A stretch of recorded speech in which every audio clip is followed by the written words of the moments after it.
Y bueno, continuamos con el reinado de Fernando VII, la lucha entre liberales y absolutistas.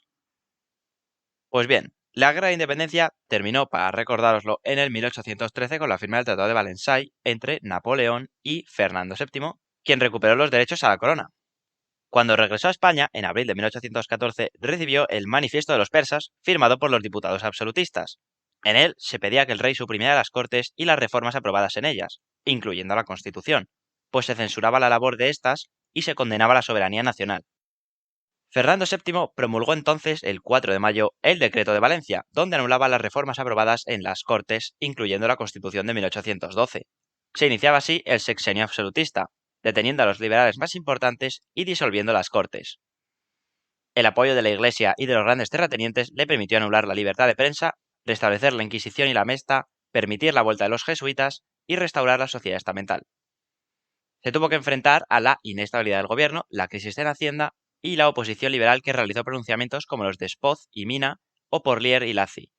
Pero es en 1820 cuando triunfa el pronunciamiento de Rafael de Riego en Cabezas de San Juan, en Sevilla. Tras este, Fernando VII se vio obligado a restablecer la Constitución de 1812, iniciándose así el Trienio Liberal, donde se restablecieron las leyes aprobadas en Cádiz, volviendo de nuevo a eliminar la Inquisición y a abolir el régimen señorial. En este trienio se aprobaron la Ley de Supresión de Monasterios, el Reglamento de Instrucción Pública, que modificó la instrucción del país dividiéndola en dos, pública y privada, y la estructura educativa dividiéndola en 3 niveles, el primer Código Penal, la división del territorio en 52 provincias, la instauración de la Milicia Nacional y la expulsión de los jesuitas.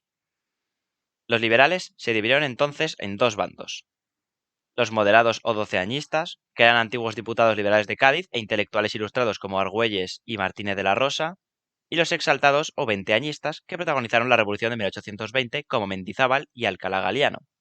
Los primeros se llamaban así por la Constitución de 1812 y los segundos por liderar la Revolución de 1820.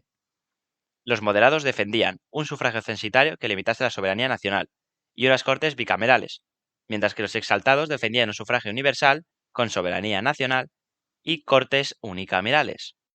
Los moderados gobernaron hasta 1822 y después los exaltados, que estuvieron hasta el 1823 por la oposición al régimen liberal que venía del rey y sus apoyos del ejército, clero y campesinado.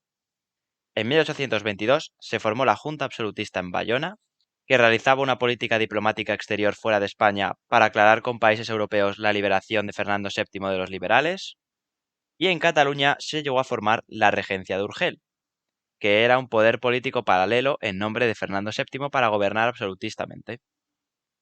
Finalmente, en 1823, los 100.000 hijos de San Luis, ejército organizado por Francia por orden de la Santa Alianza en el Congreso de Verona de 1822, pusieron fin al régimen liberal y dieron paso a la década ominosa, que es lo mismo que vergonzosa, ya que en esta se puso fin a las reformas liberales, restableciendo las instituciones de la monarquía absoluta. Luego, fue evolucionando hacia un reformismo moderado. Se volvió a reprimir a los liberales y muchos se exiliaron. Otros realizaron intentos de insurrección como Torrijos o Mariana Pineda. Se llevaron a cabo reformas como la creación del Consejo de Ministros y del Ministerio de Fomento. En Hacienda, López Ballesteros elaboró los primeros presupuestos generales del Estado e impulsó la creación de un nuevo Código de Comercio, del Tribunal de Cuentas, del Banco de San Fernando y de la Bolsa de Madrid. El régimen tenía dos enemigos importantes entonces: los liberales exaltados y los realistas.